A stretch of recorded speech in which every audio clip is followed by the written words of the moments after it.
Hello, I'm Trevor Alonso, and I'm going to talk about the 98th Academy Awards, also known as the Oscars. Okay, this is definitely the shortest Oscars in a long time. I remember as a kid actually staying up past 11 to watch the Oscars with my mom. But that's also when it used to start at 7. Well, heck, there's been times that it started at 6 and it'll go past 11. For the last few years, they've been trying to shorten it down a lot. I don't think they did every single song that was nominated for Best Song as a performance. It seemed like they did those lead songs that you definitely thought, okay, this has a good chance of winning, which of course could have backfired. Of course, everyone was dressed nice for the Oscars. ConanOBrien did a really great job as a host again. He's always pretty funny. I should warn you, tonight could get political, okay? And if that makes you uncomfortable, there's an alternate Oscars being hosted by Kid Rock. Yeah, it's at the Dave & Buster's down the street. A lot of tickets for that. I heard him in an interview a few days ago that he tried out jokes for Train Dreams, and none of them hit, so he wasn't going to do any jokes on Train Dreams. And of course, he didn't. I like the sketch that he did that's kind of like last year's sketch, which was another shot at watching movies on cell phones. Tonight we're here to celebrate this year's films, but I need to stress this. We also care deeply about preserving film history. It must be preserved. I wanted to highlight one studio committed to doing just that for the smartphone generation. Ventura Crossroads Labs is a group of film preservationists committed to one simple goal: making movies very tall and very skinny. As more people depend on their personal devices for entertainment, Ventura Crossroads is meeting this need by updating yesterday's classics for today's movie audiences. Using sophisticated AI software, Ventura Crossroads preserves only the most visually interesting parts of the frame. Yes! Yes! Yes! So now future audiences can enjoy reimagined classics like Two Angry Men and Odd Fat Eye. Hollywood's biggest movies, made smaller and taller, all thanks to Ventura Crossroads. Oh, and one more thing. Tell him Marnie sent you. I thought that was pretty funny. Okay, here are some of the highlights from the Oscars. Best Supporting Actress went to Amy Magdalen. Best Animated Feature went to K-Pop Demon Hunters, where once I saw that, I thought, okay, just give them the Oscars. That's been dominating pretty well internationally, so I thought that was definitely a shoo-in.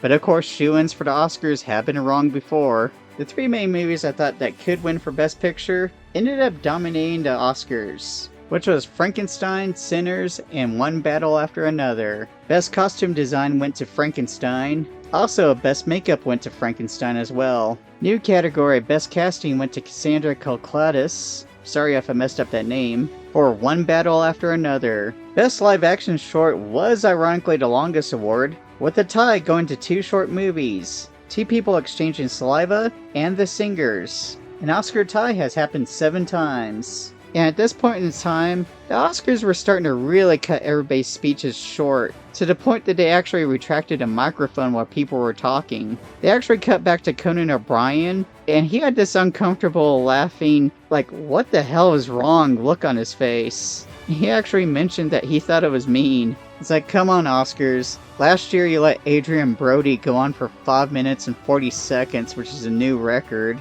And this year you're trying to do the exact opposite and cut everybody off. Unless they were an actor or director, then you just kind of let them go on. But even they didn't break Adrian Brody's speech record.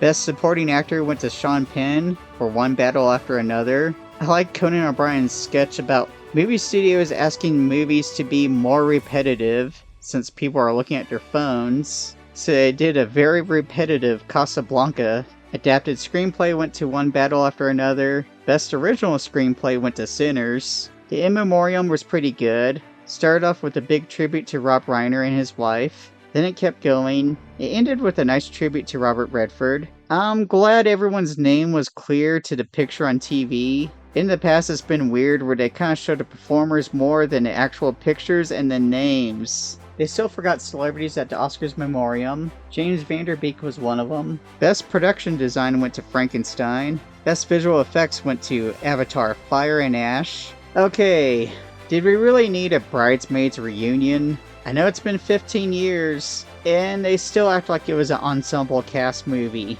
Parts of it was, but it mainly focused on one bridesmaid. I thought this went on a little bit too long. Best score went to Sinners. Best sound design, F1, which was an obvious choice.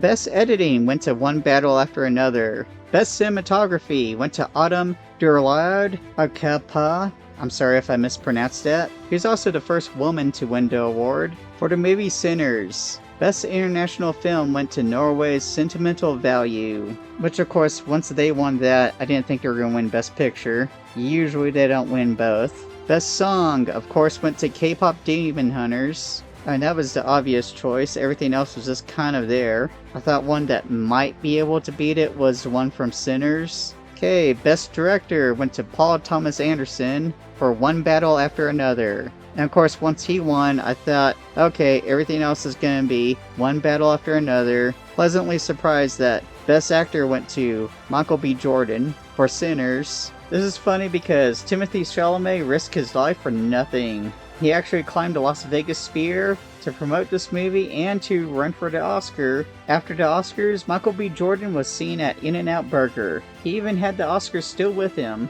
Best Actress went to Jessie Buckley for Hamnet. And last but not least, Best Picture, One Battle After Another. Again, once the Best Director was announced, usually it goes to whoever the director was for Best Picture. Every now and then it's a little bit different. Okay, that was it. Other than that, I thought it was pretty good. Ran a little fast. I'm glad it didn't drag on. Nobody really talked about how for Best Picture, we have two movies. That is Frankenstein and Sinners. You have Frankenstein versus vampires for Best Picture. That was an easy joke and nobody mentioned it. Heck, they could have had two different guys dressed up as Frankenstein and a vampire fighting on stage like this for the Oscar. This is the first time that this has happened in Oscar history and in horror history. Other than that, the Oscars was pretty good. More short and sweet and to the point, for the most part. Let me know in the comments if some of your picks didn't make it, or if you're right on the money. Thank you for watching my video.